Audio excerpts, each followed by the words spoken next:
Next on MasterChef. The person leaving MasterChef, Mike. With one more amateur cook out of the competition, the final five, David, Whitney, Sharon, Chital, and Lee, are about to cook for the three most intimidating food critics on the planet. We got a lot riding on this too, guys. Don't embarrass us. It's not right. I can't really taste the fish. You notice I didn't eat mine. But first, they have to catch their ingredients. The two who create the lowest scoring dishes will face the dreaded pressure test, where one more contestant dream of becoming America's first master chef will come to a bitter end.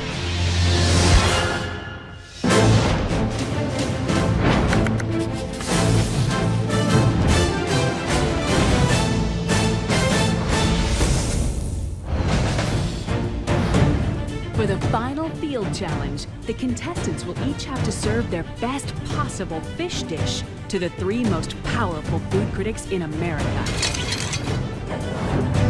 Their ingredients must be as fresh as possible, so they're going direct to the source, the sea.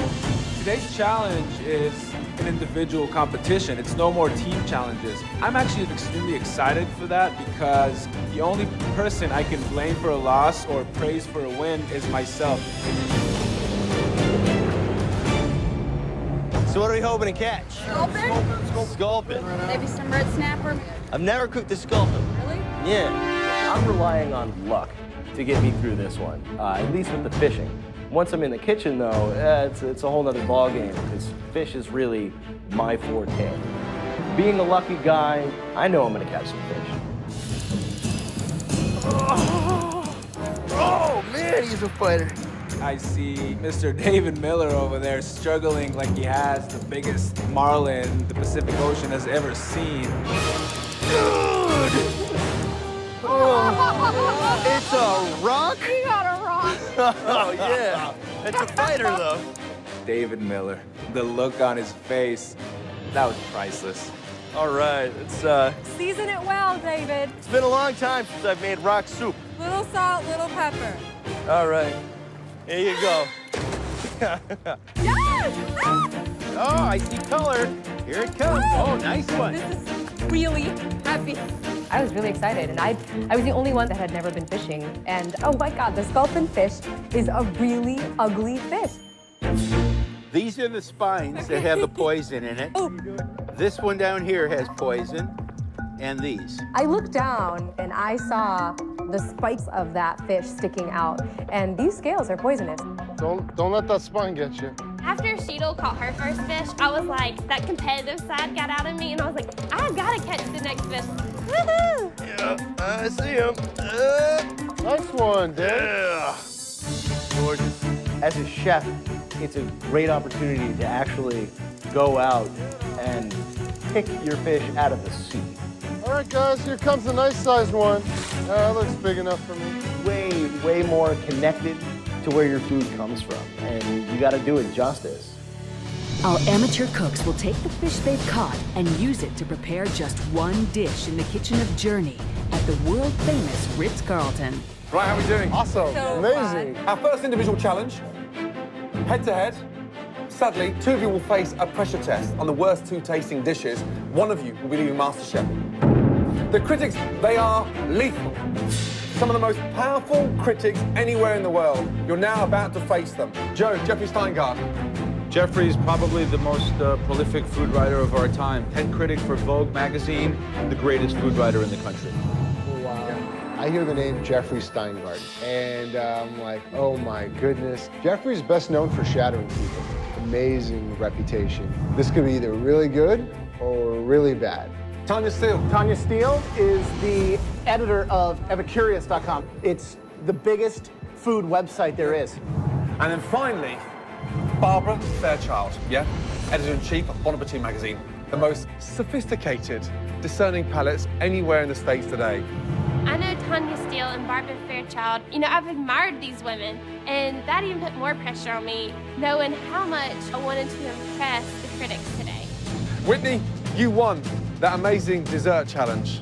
You have 1 hour and 15 minutes to cook the most amazing dish. The rest of you have got 1 hour. While Whitney uses her advantage from winning the invention test to start filleting her sculpin fish, the others can do nothing but watch. Those 15 minutes seemed like eternity, but I really took that time to put my dish together, and now I know exactly what I need to do to really make the critics love my dish. All right, you guys, 1 hour, 1 stunning dish, starting from now. Off you go. Good luck.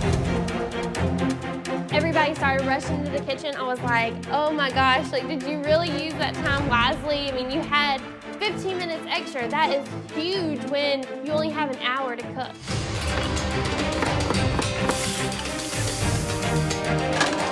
My strategy today is really keeping it simple and keeping it real. So I'm going to braise the fish. It's a tough fish that can withstand braising. And I'm gonna serve it with the broth. So the same way I pulled it out of the water, I'm gonna keep it on the plate with the broth, you know, the water that it swam in to cook, like the water it swam in to live. Use the time wisely, yes? The inspiration for my dish came from the meat itself. The consistency of it is almost like lobster. Being from Boston, I think I've probably killed 700 or 800 lobsters. So I think lobster, I think butter. So I'll do a saffron butter poach with the Israeli couscous and some onions and some roasted peppers underneath. You tasting, David? I've been tasting the whole time. Whitney, what's the dish called? What are you doing? Roasted eggplant and zucchini. Right. I'm making a tomato sauce with Yep. the stock and plum tomatoes that I'm stewing now. I decided to put kind of like an Italian spin on this dish, and I like tomato-based things. So I did a tomato sauce. How are you cooking the fish? Braise it. Braise it. They've got the work cut out. Right. Scorpion fish. Right. Yeah, it's going to be a very difficult challenge because it's an unusual fish. Yep. Make sure you taste everything you're doing. 15 minutes, yes? Use that time wisely, yeah? Ooh. I decided I was going to do curried cauliflower, and I used the curry powder that was available, and I should have tasted it before I put it in the cauliflower because there was salt in the curry powder, and on top of that, I also salted with regular salt, and my first batch of cauliflower was disgusting. I had to start over. Right, Chantal. Okay, you're in control, yes? Yeah. Because you look like you're flapping around like a headless chicken. You guys look immaculate in chef jackets. You're actually looking like professional chefs. Make sure those dishes come out like professional chefs. Hey, anybody salt? Found some. All right, Sharon, where are you at? I took a risk and took 2 different proteins from the fish. That's the liver. Make sure you try one before you do it. I did. I picked sculpin liver because I tasted it, and it just had a very buttery, light flavor of the sculpin. I believe everything that I touch that's food, I believe I can make magnificent. And it's no different going into this competition. Sharon is going to sear off the liver of the scorpion fish and serve it, which is very, very bold. I mean, Has he tasted the liver? he said he tasted it. He said it's good. That would be a big risk. You could either really win somebody with that or really throw them off. I knew at that defining moment, I could be the next master chef. Sharon made a conscious decision to use the liver of a fish. I feel like he took the poisonous scale and just went to himself. 4 minutes to go, guys, yes? 4 minutes? 4 minutes, that's right. You have your plate picked out? Put the pan down, take that glove off, and work with 2 hands. Let's go! Guys, the pressure is on. They've been sat there patiently, anticipating 5 stunning dishes. Come through for us. Make something gorgeous. Amateur cooks are cooking for critics that, you know, restaurant chefs are scared of. I was like, this has got to be the best dish you've ever made in your life. We got a lot riding on this too, guys. Don't embarrass us. These are not just foodies. These are 3 of the biggest food critics in the country. And here I am, you know, a little less than a year after I started cooking, and all of a sudden I'm presenting food to these people. And, you know, I just hope everything goes well. 1 minute. It's not right. Now start putting it on a plate. Get it on the plate, Chantal. Stop cooking. You're not going to be able to serve it. Where's the cumin? Cumin. Raw cumin now, with 1 minute to go. I was frantically running around. I felt like manic and crazed because I was running around trying to figure out how to fix the sauce. 10, 9, 8, 7, Behind. 6, 5, 4, 3, 2, 1, and stop. 10, 9, 8, 7, 6, 5, 4, 3, 2, 1, and stop, guys. Well done. Well done. Really good job. The dishes look amazing. You know that. I mean, really amazing. We're proud to present these to these critics out there. Hot damn, guys. You should be psyched. This is great. The critics out there are sat, as we speak, sharpening their knives. 3 phenomenal critics. It's out of our hands. We're passing you on. This is the next stage. Some of the most powerful critics anywhere in the world. You're now about to face them. You sell it to them. You tell them what they're going to be expecting, and you push it to the absolute max. Now get out there and sell them. First up, Whitney. The critics can give each dish up to 4 stars for a maximum of 12. The 2 cooks with the fewest stars will go head-to-head in the final pressure test, where one will be eliminated. My name is Whitney. What I have for you today is a pan-seared sculpin over roasted eggplant and zucchini. My sauce is a tomato sauce that I reduced with roasting the head and the bones from the fish. Where did you find fresh tomatoes? I actually used the tomatoes out of the can. I just let it reduce and crush them up and strain the pulp. This is very interesting. Thank you. Both the zucchini and the Wow. eggplant were drenched with salt. Yeah. The garlic is overpowering. I can't really taste the fish because there's so much garlic in my mouth. How'd it go? Really good. The score is Breath mince 3. David Miller. So I am freaking out. These are people that will wreck your restaurant if they write a bad review. They've had everything. You could name us any dish in the world and they've eaten it. And then no matter what it is, no matter what I'm making, they've had the same thing and they've had it better. Today, we're doing a saffron butter poached California scorpion fish over Israeli couscous with roasted red and yellow peppers and a touch of smoked sea salt. Do you cook couscous a lot for fun at home? I've never made Israeli couscous. I hope I got it al dente. Why did you choose to make it today if you've never made it, knowing that we were going to be tasting it?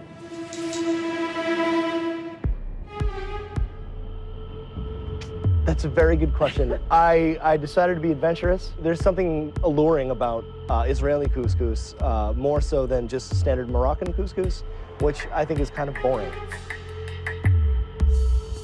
Thank you very much. All right. What the hell am I doing? 3 of the most world-renowned food critics. You know, I'm serving them a plate of something I just whipped up in an hour. Hopefully I won't be berated as much as I have been by our judges. But the idea, thinking that a Moroccan couscous is just always boring, it's ridiculous what he said. I think it's pretty bold of him to serve us Israeli couscous, having never cooked to make it it for the before. first time. And the fish is nicely cooked. I mean, saffron really gives it a nice, sprightly flavor. and despite the fact they didn't have a lot of time to work with it, it does I think have the a really peppers nice flavor. overwhelming. Look at that smile. How'd it go? It went really well. They said it was the best dish they had all day. They said that. No, I'm joking. Wow. I'd be happy to give you my peppers. You notice I didn't eat mine. Next up, Lee. All right. Get ready. These are 3 of the biggest food critics in the country. If you're a chef in this country, you know who these people are. I can't afford any mistakes right now, and the tiniest bone would be a disaster. Today I made a braised California scorpion fish over Moroccan-style fennel couscous served with the braising broth. So what's in the braising broth? So in the braising broth, I took the head and the carcass of the fish that I filleted, some carrots, some shallots, leeks, fennel. I can't sense anything from them, and that just drives me crazy because I don't know if they like it, they don't like it. Thank you, Lee, so much. Thank you very much, and again, thank you for the opportunity. You're welcome. I thought it was tasty. I mean, I think the couscous is very good. It's very tasty. I love the broth. is what's giving it the flavor. I think you did a really nice job with that. On the other hand, you can't taste the fish. I mean, the fish is just used as a piece of white protein. It would have been good to have something, again, contrasting textures. This dish, In the couscous, yeah. yeah, Some this dish didn't really have very garbanzo much. beans or something. Exactly. Yeah. How'd it go? It went fantastic. So should we score it? Are you guys ready? Yeah, I'm ready. I'm ready. Our scores are going to be totally different. Chantal, let's go. Right now, I'm a little nervous. I'm worried that my entire plate is just a touch too salty. Hello, how are you? My parents are from India. I was born and raised here, but I grew up in a very fragrant Indian home, lots of garam masala, lots of curry. So I've incorporated those flavors into the sculpin, and just a very simple tomato curry sauce with coriander powder and cumin powder. And the cauliflower is curry powder and some fish stock to just keep it moist so that it can dry out.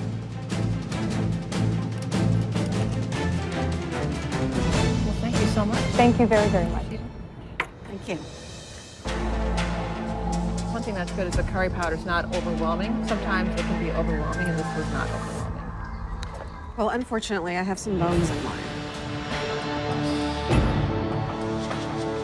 All right, how we do? Right, how'd it go? Fine. Yeah? Yeah. You're smiling. Yes. What did they say? They didn't say anything. They just tried it. Nothing at all. They ate everything, though. Any questions? I put it on their plate. I do feel like the texture is, there's a lot of softness here. There's not contrasting flavors. There's not contrasting textures. Well done. Thank you. Right, next up, Sharon. Cut the waffle, straight to the point. Tell them how excited you are, what you've done, what the journey's been like, and more importantly, sell that dish. Good luck. I feel like I'm such a better chef than the rest of them. I really, truly feel that. If I can impress these judges, I may be able to really jumpstart my career right then and there. Tell us about your dish. Well, I live in LA. I was born and raised here. I'm a local. I love these waters, even though it's cold around this time of season. It was so beautiful this morning. Really a great day. I'm a big guy. I like to eat a lot. I'm very improv. I'm like this weird competitive guy. My grandmother has been a huge inspiration for me. I wasn't very close with my mom. I grew up with my dad, and I moved out when I was a freshman in college. I left finance to try doing this with my life about a year ago. I was in banking. On January 2nd, my kid was born. Grab this, grab that, saute this, saute that. And lo and behold, here I am. It's like fate. I saw the liver, and the liver looked absolutely beautiful. So I decided to give you two tastes of it. One, the actual flesh, and the other, the liver of the scorpion fish. And that's just done with a grapefruit vinaigrette and some blanched asparagus, some yellow tomatoes, and some fresh gravy. The fish liver is a very unusual twist. Have you had monkfish liver? No, I haven't. so. No. That's the foie gras of the sea. Well, thank you so much. Thank you so much. You know, it's funny, with everything that's going on in this dish, it's surprisingly bland. Don't make your judgment about On this one. the fish liver Yeah. by this liver, which is not a good liver. Well done, guys. We're now going to get those results. Ready? Let's go. All right. The top 3 scoring contestants will earn a place in the final. The lowest scoring 2 will face the dreaded pressure test. I cannot afford to go into another pressure test right now. This is it. The judges are back with the verdict. Let's start off with the highest scoring dish. That individual goes straight in to the final 4. This dish scored 11.5 out of 12. That's near perfect. Congratulations goes to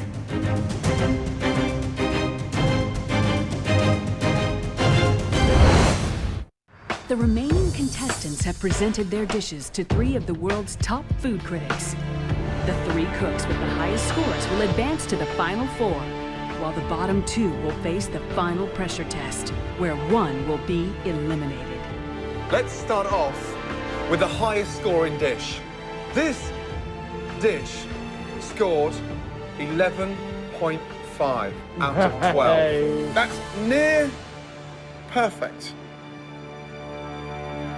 Congratulations goes to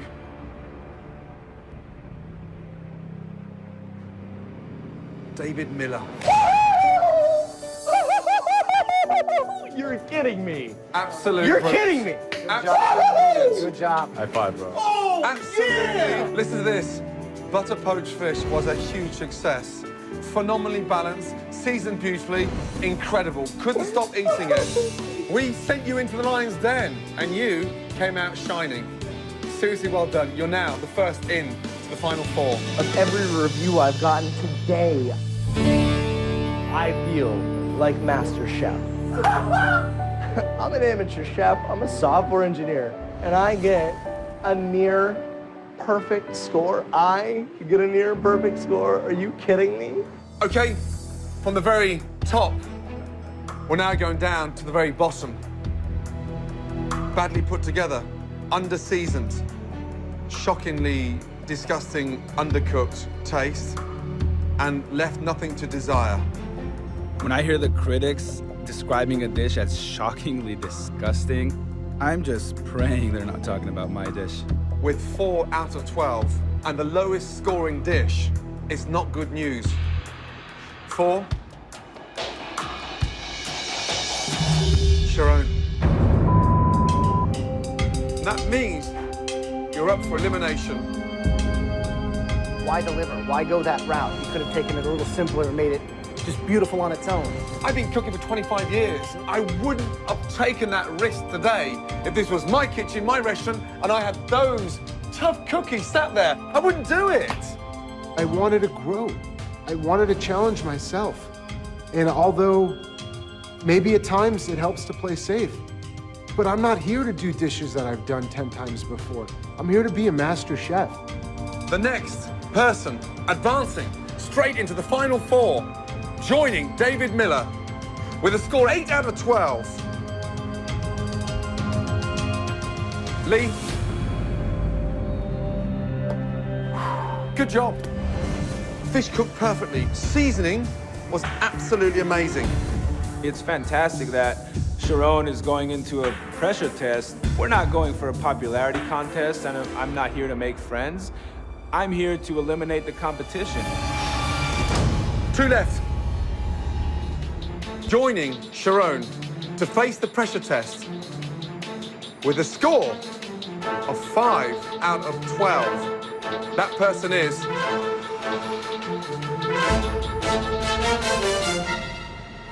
Whitney. 5 out of 12.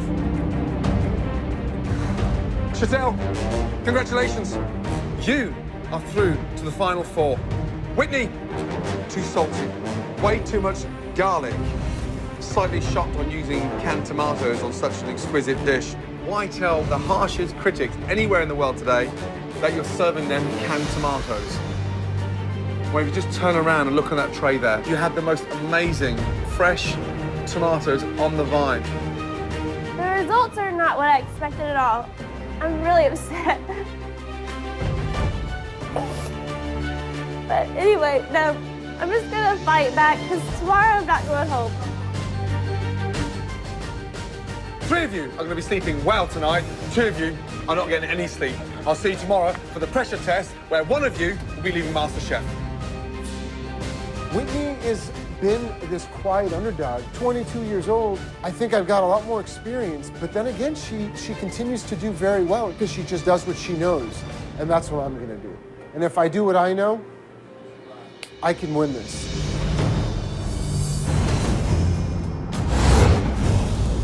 Good afternoon. Sharon and Whitney, 1 of you will advance the final 4. Unfortunately, 1 of you will be leaving MasterChef tonight. That means this pressure test is going to be your toughest test ever.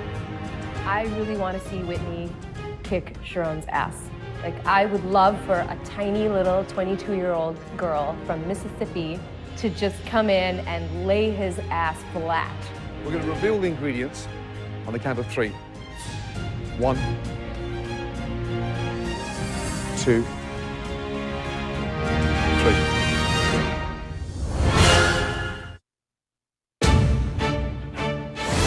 One of you will advance to the final 4. 1 of you will be leaving MasterChef tonight. We're going to reveal the ingredients on the count of 3. 1. I'm praying to God it's not dessert. 2. with fish, then, you know, it's not looking too good, but I'll still try really hard. 3.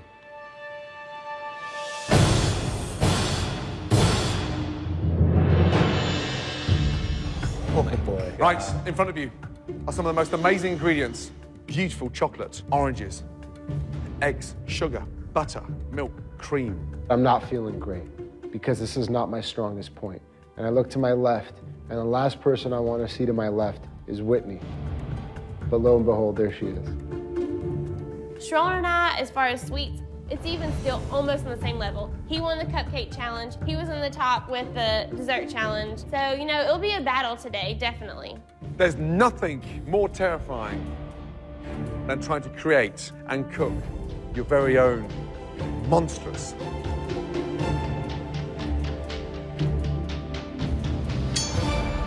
souffle.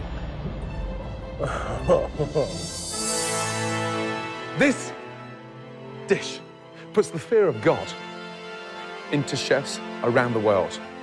Guys, this freaks me out. Soufflés are one of the most technically difficult dishes that you can make.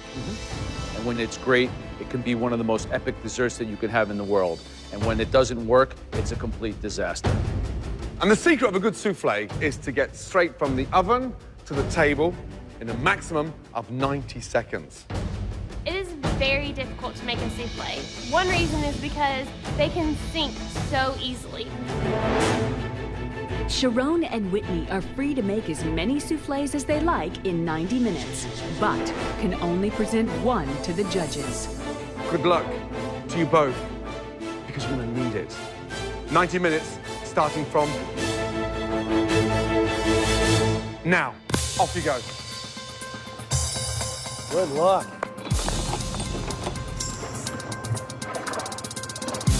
Final Four means to me I can actually be the master chef. I can make my dream of opening up a restaurant come true. For me to be the first master chef, it means everything. So cornstarch, milk, up to the boil. Then you add the chocolate. Then you add the eggs. It's got to be exact. You know, souffle's chemistry. It's the incorporation of the sugar in the egg white. That's the real tough challenge. So much has to do with timing in this.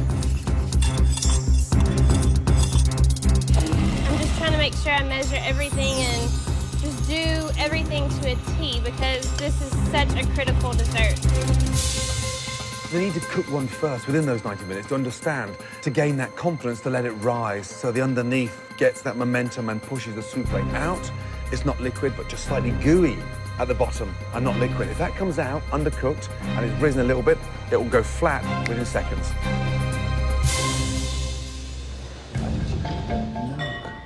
Into the chocolate instead of the other way around. Whitney is very methodical, but making some mistakes. She took the chocolate off of the double boiler and then poured the chocolate into the milk when she should have taken the milk and dumped it onto the chocolate while it was still in the double boiler.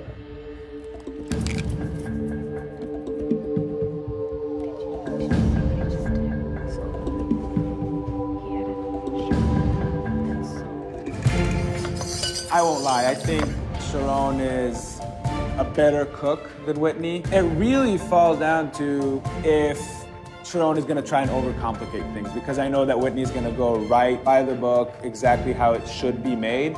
It really is anybody's game at this point. Guys, there's 30 minutes gone. You've got 1 hour left.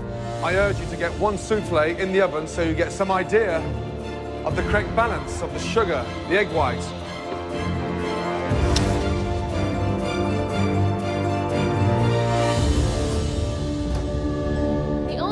Over to see what Sharon was doing was when he was putting his soufflés into the oven. And I was thinking, oh my gosh, Whitney, get it together, get your batter ready, put it in the oven. Whitney, can I advise you to please get something in the oven? Sharon, are you just praying in front of the oven? You watching the oven channel? Just watch the oven channel. Okay, you have time to get another one made. Throwing my first batch of soufflés in the oven and just saying, please be good. Please just be good.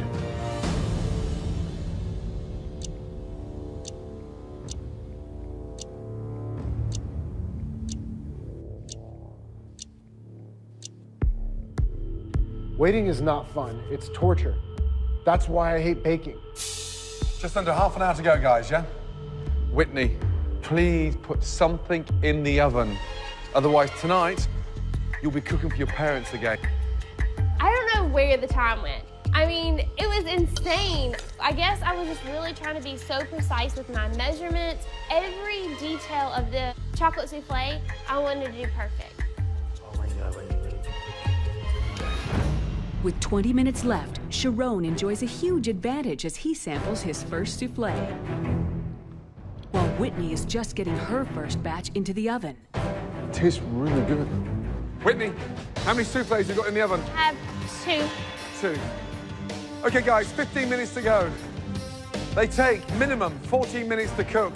I got 15 minutes to go. I put my second batch in. I'm hoping that this batch will rock and the judges love it. You open that oven door. Yeah, and it's destroyed. Take your apron off. Yeah, go back to Mum and Dad. Keep that door closed. I have no time to put any more into the oven. I really only had one shot. I put all my eggs in a basket, and this one souffle was determining whether I was staying or being eliminated from the MasterChef kitchen.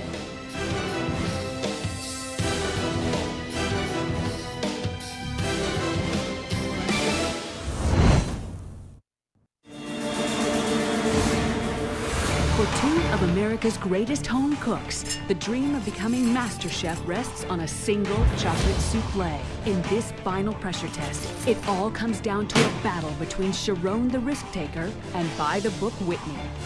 Today, one of them will be going home. 11 minutes left. So, Whitney, how long do you take them out of the oven? They've been in for 13 minutes. So, there's no alternative. What you've got in there, you're serving. 22-year-old Whitney loves to bake, but in the hopes of creating the perfect batter, she never completed a trial batch. Will her quest for perfection pay off, or will it cost her the MasterChef crown? She's opening it. Oh, wow. I was like trembling as I'm taking the tray of souffle out. It was perfectly risen, but if I didn't hurry up and present it to the judges, it could easily collapse. As I told you before, 90 seconds before that starts deflating. Come on!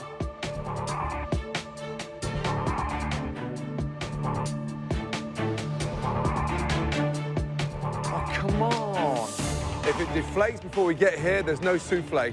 My souffles are in the oven. Whitney's comes out and it looks beautiful. Now I'm hoping she dropped the souffle.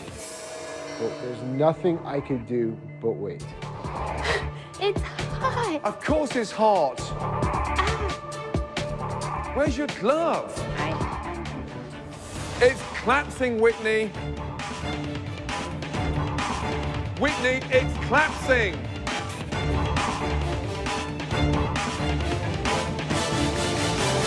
Whitney, you haven't even tasted it.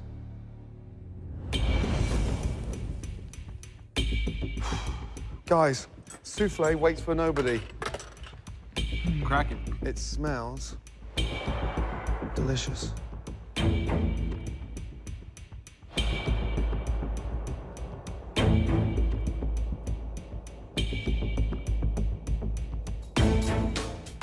I was so nervous, and all I wanted to do is just for them to tell me something like, it was good, it was bad, but I couldn't read their faces at all when they were trying my souffle.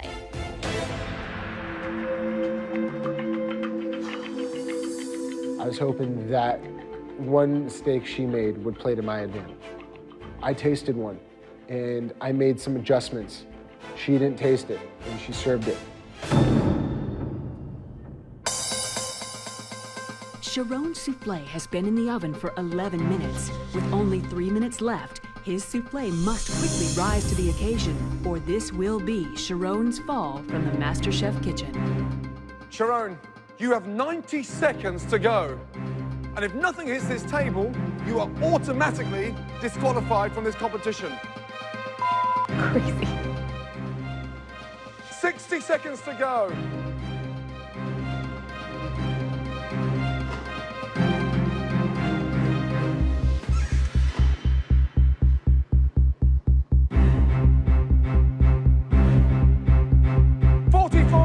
to go.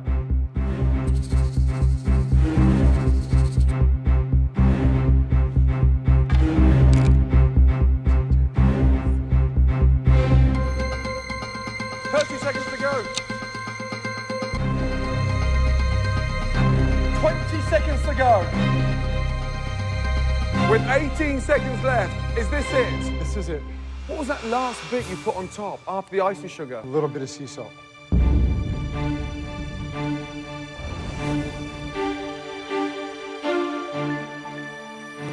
The difference between going home or joining the final four is in this spoon. Cross up the top, straight down to the bottom.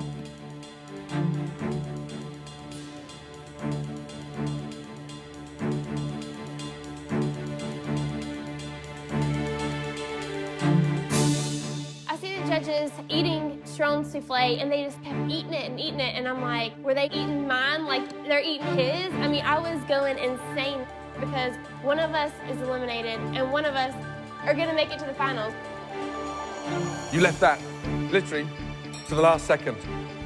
Well done. The judges must decide based purely on their souffle who will take the last remaining place in the final four of MasterChef. It's not only about the title, it's not about the cookbook, it's about the honor of having 3 individuals who I respect so much look at me in the eye and say that I have it and that I'm it. Okay, Sharon, Whitney, well done. 2 delicious souffles, but there is only one winner. The individual joining the last 3 in the final 4, congratulations, goes to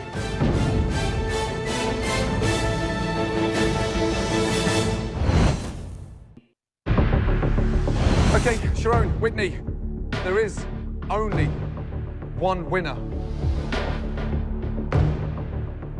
I feel extremely nervous for them because it's so close and we really have no clue. I would not want to go up against Sharon. He has been really strong throughout the whole competition. I'm going to say Whitney's going to do it just because everything she does is pure magic. The individual joining the last 3 in the final 4, congratulations, goes to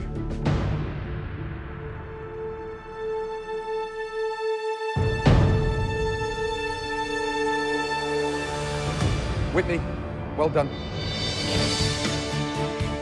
Congratulations, really well done. Your souffle was perfect. Absolutely perfect. Sharon, yours was delicious. Sadly, slightly undercooked, slightly cold in the center, and something that needed 2 to 3 minutes more time to perfect. I was 3 minutes away from perfection, and now I'm out of this competition. Faced a really big challenge today. I really had to take down the pastry princess.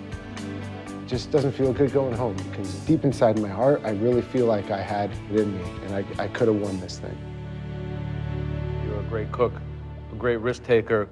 Putting that salt on that souffle gives me goosebumps because it took balls that clang, and it really kind of blew me away. You have got to keep your head up high. There's something exciting about the danger that you take with food. It's refreshing. You're quirky, you're confident, you're a great risk taker, and you're going to go far with food. This has been absolutely a privilege and a dream come true to learn from you guys. Sharon, I know you used to stop by Mozza when your wife was pregnant, but if you ever wanted to stop by there and have a job there, we'd be proud and happy to have you. Sharon, your time is done in MasterChef. Well done.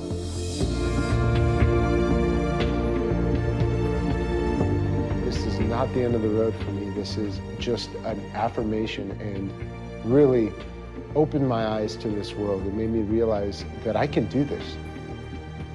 And I encourage every single person who loves food and who loves to cook, and they know that's something they want to do, don't be afraid. Go do it.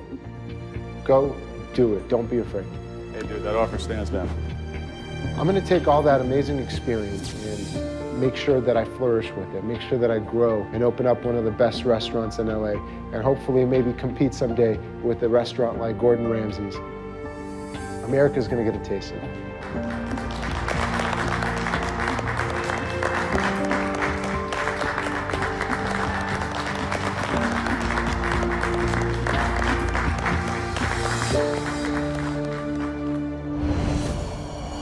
The final four.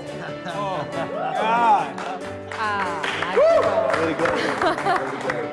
Just thinking back, knowing there was 50 of us in the very beginning, even, 10,000 that auditioned, I mean, it's insane knowing that out of all those people, I made it to the final four. David Miller, who would have thought? I've been sitting in the middle of the road. Now I'm at the top of the game, and I want to show people that I belong here at the top of the game. Give yourselves a round of applause.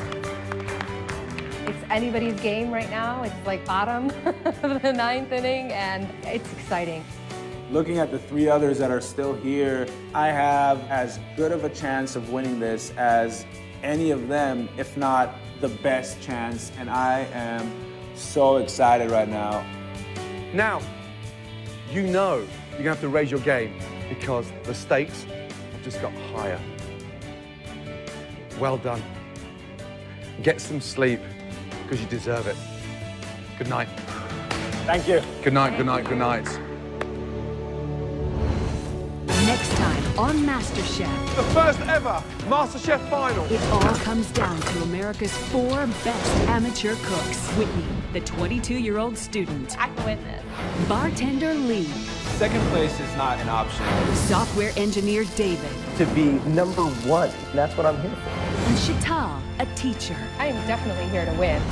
They'll face off in their toughest battle yet and cook the most important dishes of their lives. God.